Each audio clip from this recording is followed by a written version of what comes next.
안녕하세요, 교우 여러분. 지난 한 주간 말씀과 기도로 하나님의 은혜를 많이 받으셨습니까? 오늘은 마태복음 시리즈 마지막 시간입니다. 잠깐 오늘 본문의 문맥을 짚고 넘어가겠습니다. 21장에서 27장까지는 예수님께서 예루살렘에 입성하시면서부터 십자가에서 죽으시기까지 예수님의 마지막 일주일의 행적을 기록한 내용입니다. 오늘 본문은 아직도 이 마지막 주간의 화요일에 머물러 있습니다. 21장 23절에서부터 유대 지도자들이 성전에서 가르치시는 예수님의 권위에 시비를 걸면서 시작된 대결의 내용이 오늘 본문까지 이어집니다. 지난주까지 예수님의 세 가지 비유의 저주와 심판의 내용이 모두 자기들의 빗대어 하신 말씀임을 깨닫고 독이 오를 대로 오른 그들이 이제 예수님을 함정에 빠뜨리는 내용이 오늘 본문입니다. 여러분은 예수님을 믿으세요? 어떤 예수님을 믿고 계세요? 그저 예수님을 믿는다라고 말하는 것이 구원 얻는 참된 신앙은 아닙니다. 말씀을 통해 우리가 믿어야 할 예수님에 대해서 바르게 알고 믿어야 합니다. 예수님을 바르게 알지 못하고 믿는 것은 예수님을 거부하고 믿지 않는 것과 똑같기 때문이죠. 오늘 말씀을 통해 우리가 믿어야 할 예수님은 누구이신지를 바르게 알고 그 예수님을 믿고 구원 얻는 참된 신앙의 기쁨을 누리는 여러분 되시기를 간절히 바랍니다. 오늘 본문은 예수님에 대해 바르게 알지 못하고 예수님을 온 몸과 마음을 다해 거부하고 도전했던 무리에 대한 말씀입니다.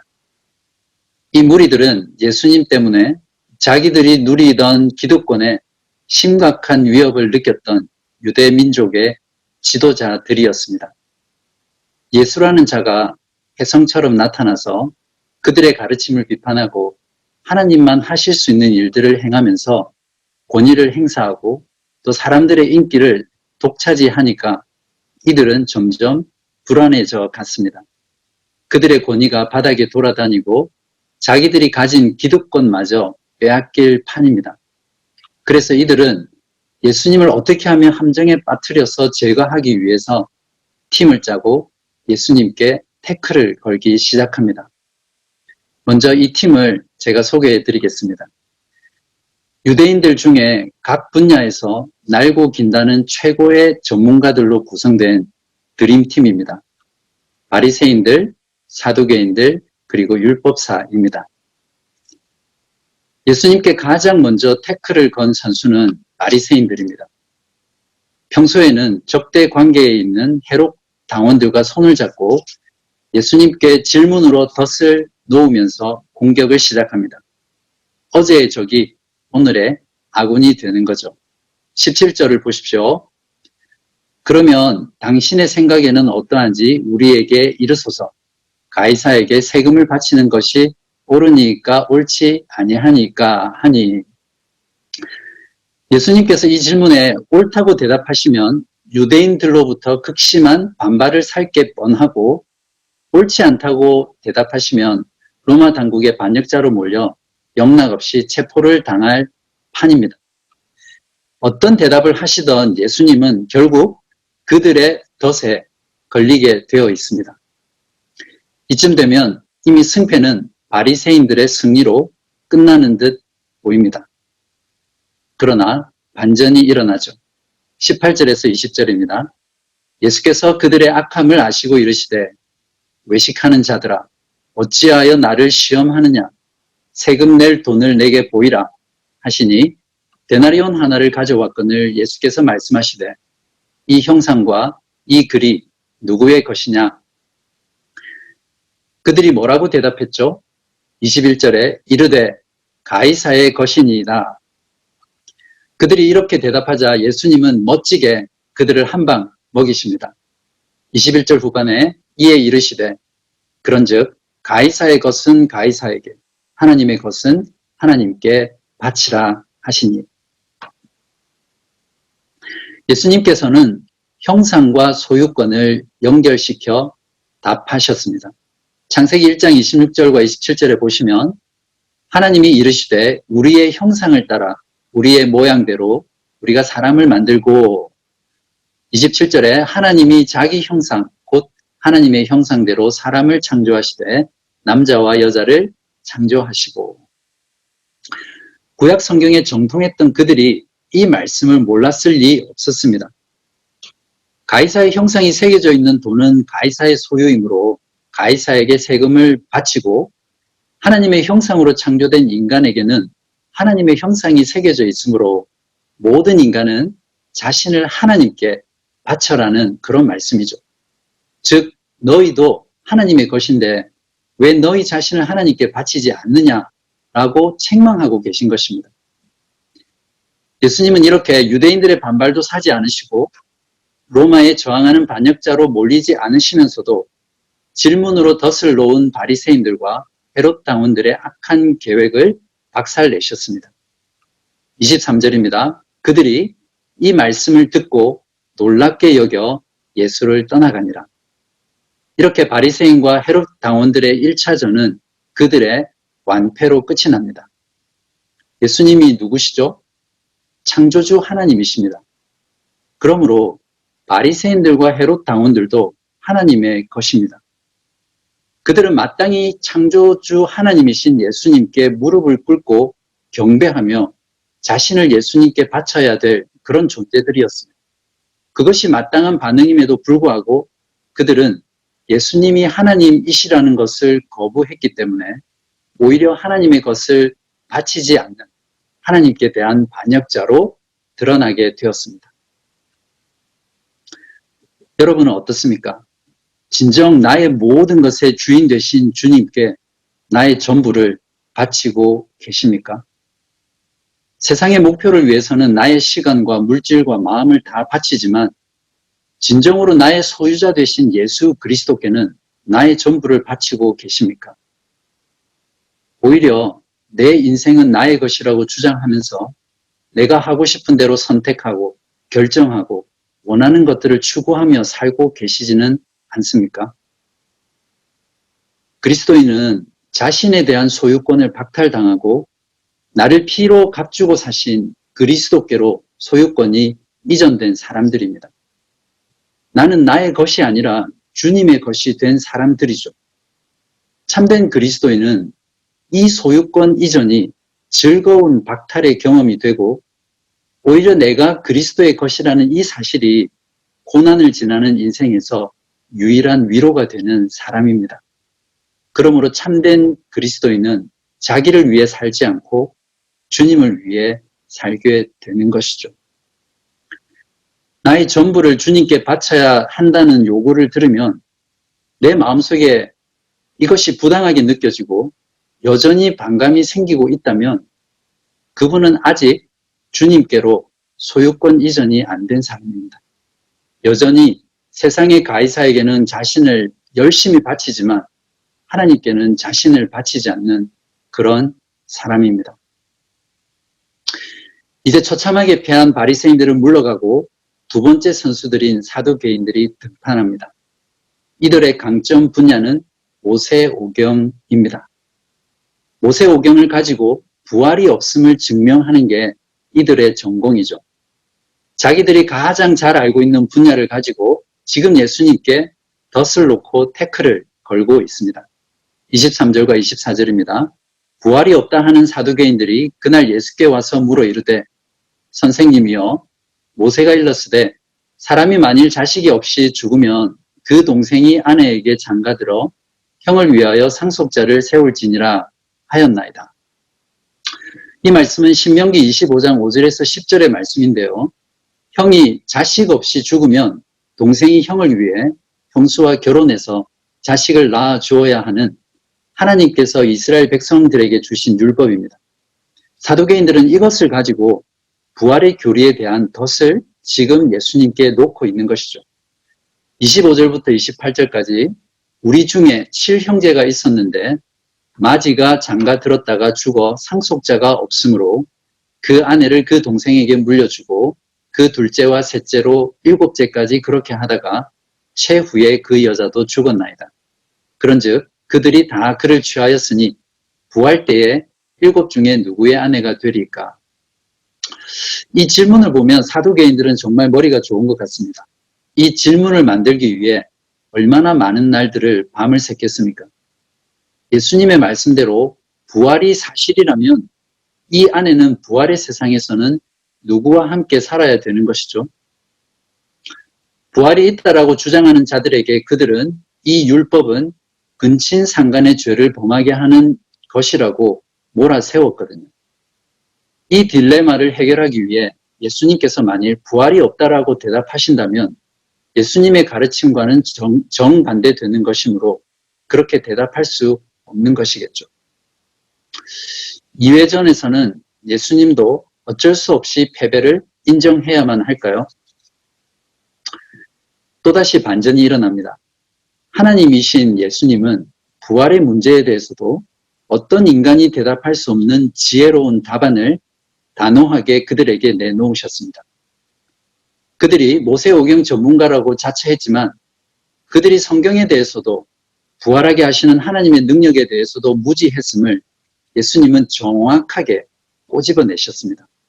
2가지로 답변하시는데요. 첫 번째는 부활한 세상에는 인간이 천사 같은 존재가 되므로 결혼 자체가 없는 곳이라는 것을 말씀하십니다. 부활한 세상은 너희들이 생각하는 것과는 달리 이 땅과는 다른 새로운 세상이라는 것이죠. 그러므로 7명의 남편을 두었던 여자는 누구의 아내도 되지 않음을 지금 말씀하고 계십니다. 부활에 대한 무지로 그들의 질문 자체가 틀렸음을 밝혀주고 계신 것입니다. 29절과 30절을 보십시오. 예수께서 대답하여 이르시되 너희가 성경도 하나님의 능력도 알지 못하는 고로 오해하였도다. 부활 때에는 장가도 아니가고 시집도 아니가고 하늘에 있는 천사들과 같으니라.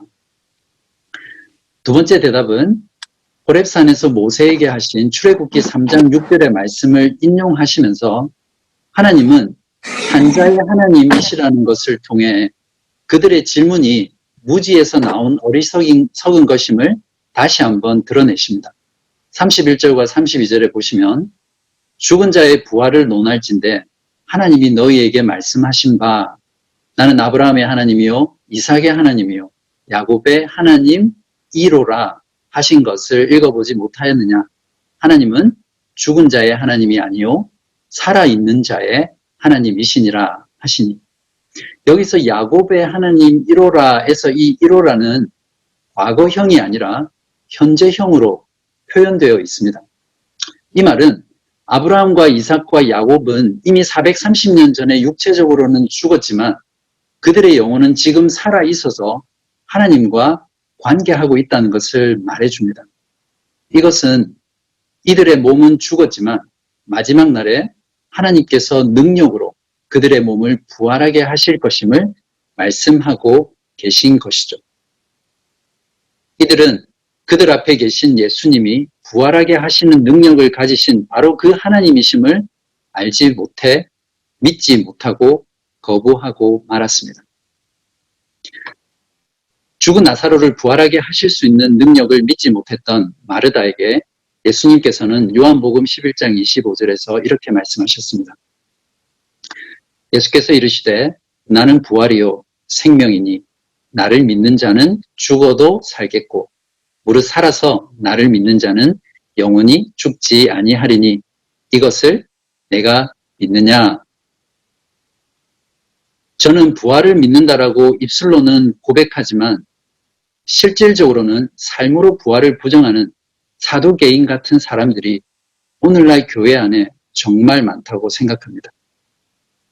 사두개인들처럼 부활을 믿지 않는 사람은 당연히 이 세상이 전부이기 때문에 현실의 삶의 목표를 이루기 위해 모든 가치를 두고 살아갑니다. 지금 당장 먹고 사는 문제가 급해지면 신앙은 항상 우선순위에서 밀립니다. 우선 먹고 사는 문제부터 해결한 뒤에 여유가 생기면 신앙생활을 그때 제대로 하겠다는 사람이 얼마나 많습니까? 이와는 반대로 좀 먹고 살만하고 사는데 별 어려움이 없고 건강하고 잘 돌아갈 때에는 신앙에 대한 것들이 내 마음에 현실적으로 잘 와닿지 않습니다. 분명 부활을 믿는다라고 말은 하는데 실제 삶으로는 현실이 전부인 것처럼 사는 사람들이 교회 안에 얼마나 많은지 모릅니다. 이런 사람들은 부활을 아무리 믿는다고 말하더라도 실제로는 삶으로 부활을 부정하는 사람들입니다. 어떠세요? 여러분은 진정으로 부활을 믿으세요? 여러분 중에도 부활에 대해 들을 때마다 전혀 현실성 있게 마음에 다가오지 않고 믿어지지 않는 분들이 계시죠. 부활은 1년에 한 번 부활절에 꺼내서 보는 사진첩의 사진 같은 것이 되면 안 됩니다. 부활의 소망으로 위로받으시기 바랍니다. 부활의 천국에서 다시 만날 것입니다. 사랑하는 사람을 잃은 유가족들을 위로하기 위해 조문 때나 장례식 때마다 꺼내서 사용하는 그런 영혼 없는 상투적 문구가 되어서도 안 됩니다. 우리는 매주 교회로 모일 때마다 주님의 말씀을 통해 부활의 믿음으로 함께 기뻐하고 찬양하고 서로 주님의 부활로 격려해야 합니다.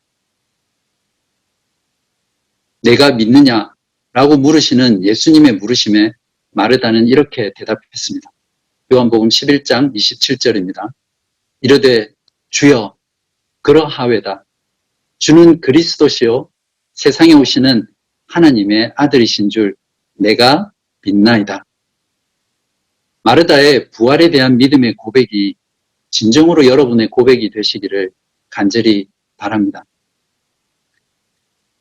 기득권 세력의 양대 산맥이 처참하게 완패했습니다. 그들이 제일 자신 있는 정치적, 교리적 문제로 예수님께 덫을 놓고 태클을 걸었지만 처참하게 예수님께 무너졌습니다. 이제 그들이 비장의 카드인 율법 준수의 문제로 마지막 도전을 시도합니다. 34절에서 36절입니다. 예수께서 사두개인들로 대답할 수 없게 하셨다 함을 바리새인들이 듣고 모였는데 그 중에 한 율법사가 예수를 시험하여 묻되 선생님, 율법 중에서 어느 계명이 크니까?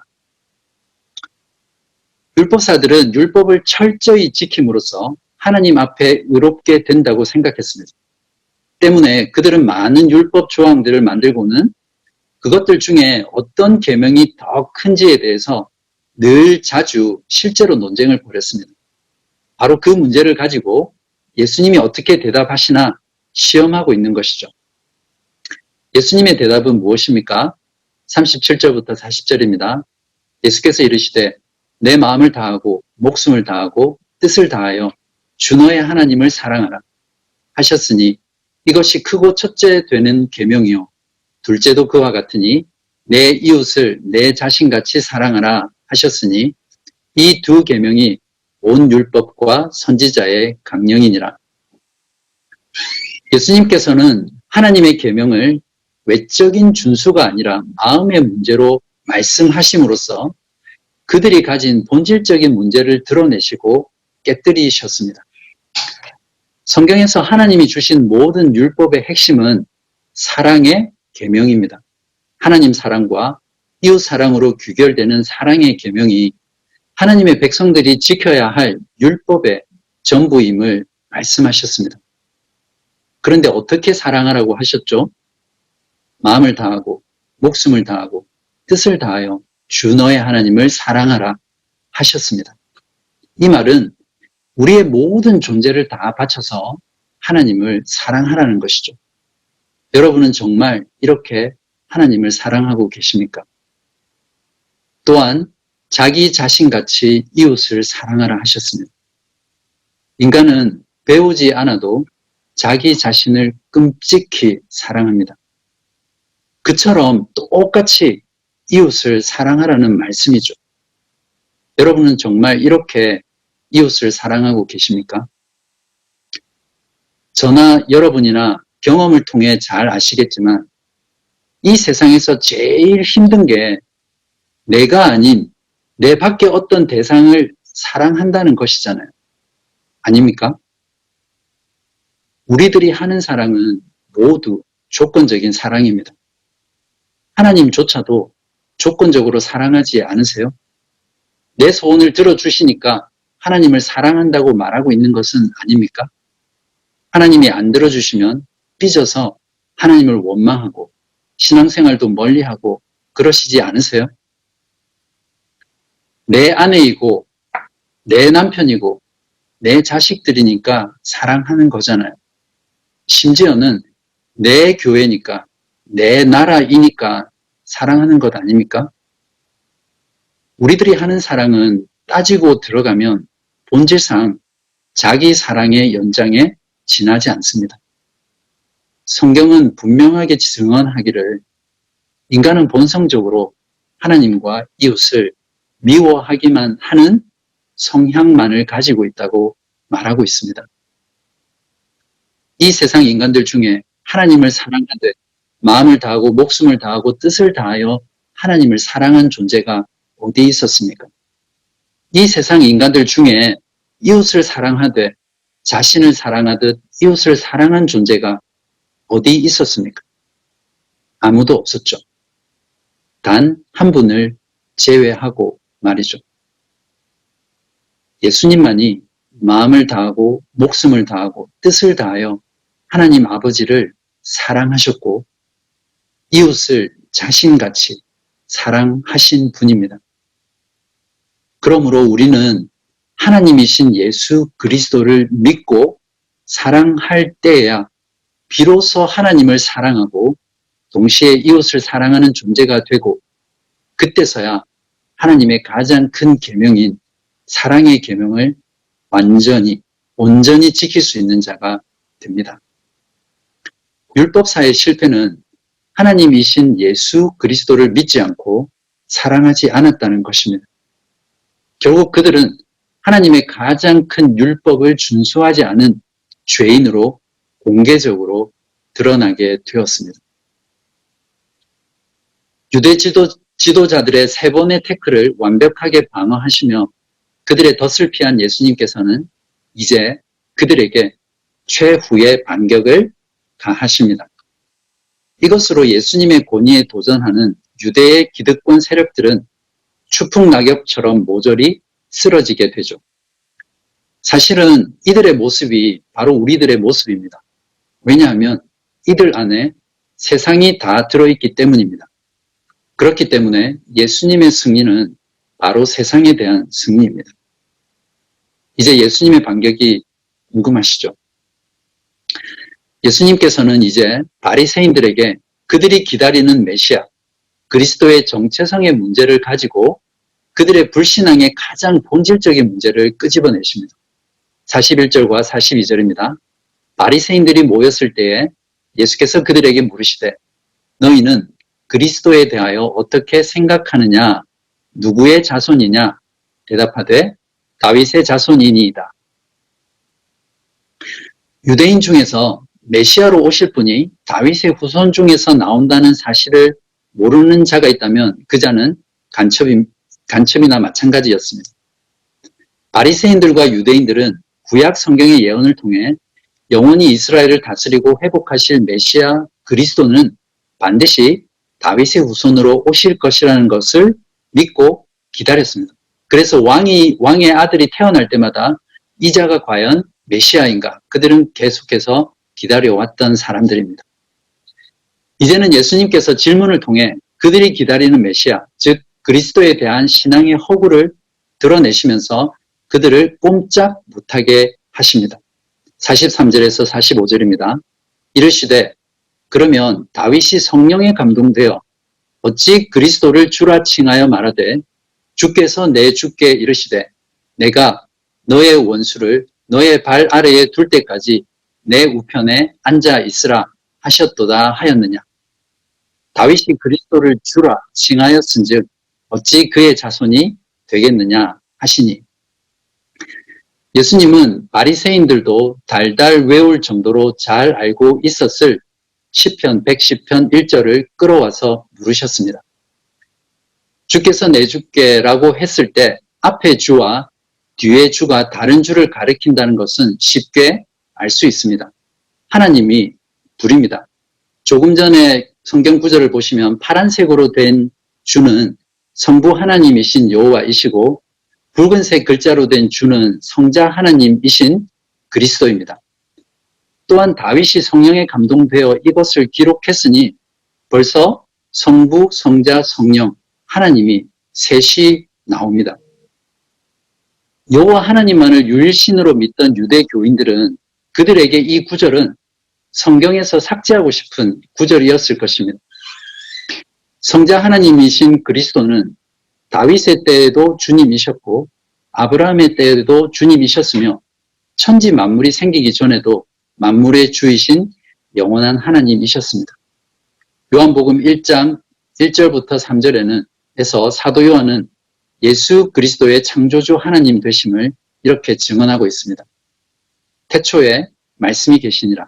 이 말씀이 하나님과 함께 계셨으니 이 말씀은 곧 하나님이시니라. 그가 태초에 하나님과 함께 계셨고 만물이 그로 말미암아 지은 바 되었으니 지은 것이 하나도 그가 없이는 된 것이 없느니라. 성육신하신 예수 그리스도를 요한은 지금 하나님으로 설명하고 있는 것이죠. 유대인들이 기다린 메시아인 그리스도는 멸망당한 이스라엘 민족을 이전 다윗과 솔로몬 왕국으로 회복시킬 정치적인 인간 메시아였을 뿐이었습니다. 예수님은 바리새인들에게 다윗의 후손인 자신이 바로 다윗이 주라고 불렀던 그 그리스도이심을 깨우쳐주고 계신 것이죠. 바리새인들이 덫을 제거하려고 했던 예수 그리스도가 바로 말씀으로 세상과 인간을 창조하신 하나님이십니다. 이것이 예수 그리스도의 참된 정체성이죠. 그분은 참 하나님이시면서 참 인간이신 신인이십니다. 사도 요한은 그의 편지에서 예수가 그리스도이신 하나님을 부정하게 되면 구원을 얻지 못하는 것뿐만 아니라 그리스도를 대적하는 적 그리스도라는 것을 특별히 많이 말을 했습니다. 그러니 예수님이 하나님이시라는 것을 믿지 않고 예수님의 권위에 도전하는 이들은 하나님 앞에 얼마나 큰 죄인이겠습니까? 이것으로 예수님의 권위에 도전했던 모든 세력들은 예수님의 발 앞에 무릎을 꿇게 되었습니다. 물론 뒤에 보면 실제로는 이후부터 예수님에 대한 불타는 적개심으로 이때부터 예수를 죽이려고 공모를 했던 자들이 바로 이들이었죠. 46절에서 예수님께 패한 자들의 반응을 보십시오. 한마디도 능히 대답하는 자가 없고 그날부터 감히 그에게 묻는 자도 없더라. 오늘 본문을 통해 저자인 마태 사도는 예수님의 권위에 도전하며 예수님을 죄인으로 기소하려고 했던 유대의 기득권자들이 오히려 하나님께 반역하는 죄인이라는 것을 공개적으로 드러내고 있습니다. 그들은 예수님이 그리스도이신 하나님이라는 사실을 믿지 않고 거부하였기 때문에 하나님의 것을 바치지 않는 자들이 되었고 하나님의 부활의 능력과 성경을 부정하는 자가 되었으며 영원한 하나님이신 그리스도를 부인하는 자들이 되었습니다. 여러분은 어떤 예수님을 믿고 계십니까? 우리는 오직 참 하나님이시면서 동시에 참 인간이신 예수 그리스도를 통해서만 하나님을 알고 하나님과 교제하며 영원한 생명을 누릴 수 있습니다. 진정 여러분은 예수님이 하나님이시라는 것을 믿고 알고 믿으십니까? 예수 그리스도는 참된 신성과 인성이 하나로 존재하시는 분입니다. 그래서 예수 그리스도만이 인간의 죄를 대신해서 죽으시고 하나님의 공의를 만족시킬 수 있는 유일한 중보자이시며 구원자가 되십니다. 그러므로 죄인인 우리들은 믿음을 통해 그리스도 안에 있을 때에만 하나님과 화목하게 되어 하나님과 교제할 수 있습니다.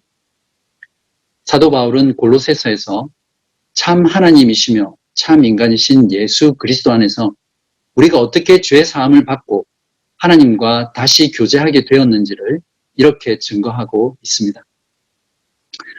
그가 우리를 흑암의 권세에서 건져내사 그의 사랑의 아들의 나라로 옮기셨으니 그 아들 안에서 우리가 속량 곧 죄사함을 얻었도다. 그는 보이지 아니하는 하나님의 형상이시요 모든 피조물보다 먼저 나신 이시니 만물이 그에게서 창조되되 하늘과 땅에서 보이는 것들과 보이지 않는 것들과 혹은 왕권들이나 주권들이나 통치자들이나 권세들이나 만물이 다 그로 말미암고 그를 위하여 창조되었고 또한 그가 만물보다 먼저 계시고 만물이 그 안에 함께 섰느니라. 그는 몸인 교회의 머리시라. 그가 근본이시요 죽은 자들 가운데서 먼저 나신 이시니 이는 친히 만물의 으뜸이 되려 하시며 아버지께서는 모든 충만으로 예수 안에 거하게 하시고 그의 십자가의 피로 화평을 이루사 만물 곧 땅에 있는 것들이나 하늘에 있는 것들이 그로 말미암아 자기와 화목하게 되기를 기뻐하심이라. 아멘. 마태가 복음서에서 기록한 예수님의 모든 가르침과 모든 사역들은 죄인을 구하러 이 땅에 인간이 되어 오신 다윗의 자손 예수님이 바로 하나님의 아들이신 왕되신 그리스도이심을 믿게 하기 위함이었습니다. 여러분은 진정으로 어떤 예수님을 믿고 계십니까? 우리들이 바르게 알고 믿어야 할 예수님은 참 하나님이시면서 참 인간이신 예수 그리스도입니다. 예수님은 하나님이시다라는 이 진리를 여러분의 지성과 감성과 의지를 다해 참되게 믿으시고 구원의 기쁨을 누리는 여러분 모두 되시기를 주님의 이름으로 축복하고 원합니다. 기도하겠습니다. 아버지 하나님 감사합니다. 오늘 말씀을 통해서 우리가 믿어야 할 예수 그리스도가 누구인지를 밝혀 보여주셔서 감사합니다. 예수 그리스도 그분은 참 하나님이시며 참 인간이신 우리의 유일한 중보자 되시며 구원자 되신 분이심을 고백합니다. 예수는 하나님이시다라는 이 진리의 말씀을 우리가 꼭 붙잡고 우리들의 삶 가운데 우리가 우리의 것이 아니라 주님의 것이라는 것을 주장하게 하시고 주님께 우리의 모든 존재를 바쳐서 주를 위해 헌신하는 자가 되게 하시며 주님의 부활의 능력을 믿고 우리가 주님처럼 부활하게 될 것이라는 그 소망 가운데 살아가게 하시고 우리의 마음을 다하여 뜻을 다하여 또 몸을 다하여 아버지 하나님, 우리 주 하나님을 사랑하게 하시고 내 몸처럼 이웃을 사랑할 수 있는 그런 삶을 저희들에게 허락하여 주옵소서. 오늘의 말씀을 기억하며 우리 모두 서로 격려하고 이 예수 그리스도를 증거하는 저희들 되게 하여 주시기를 예수 그리스도의 이름으로 간절히 기도하옵나이다. 아멘.